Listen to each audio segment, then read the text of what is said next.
पूर्वीच्या काळामध्ये पाकिस्तानातून गोळीबार त्या ठिकाणी भारतात व्हायची आणि जशी गोळीबारी तिथं म्हणजे आपल्या काश्मीर बॉर्डरला व्हायची, त्यांना प्रतिउत्तर देण्याची परवानगी नव्हती.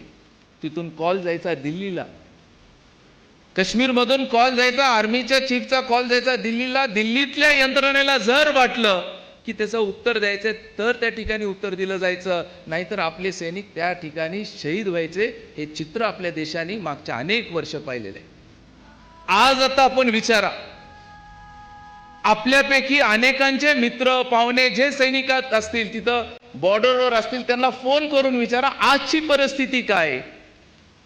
आज त्यांना थेट आदेश पंतप्रधानांच्या इथून देण्यात आलेले आहेत.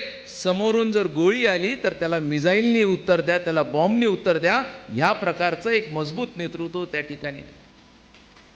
आज आपला देश सुरक्षित राहायला पाहिजे.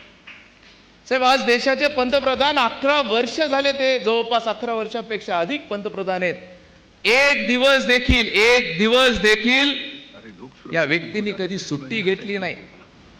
त्यांचे सण, दीपावली असेल, कोणताही सण, आता दसरा असेल, दीपावली असेल, प्रत्येक सण देशाचे पंतप्रधान हे बॉर्डरवर राहिले आणि देशाच्या सैनिकांसोबत त्यांनी त्यांचा सण साजरा केला.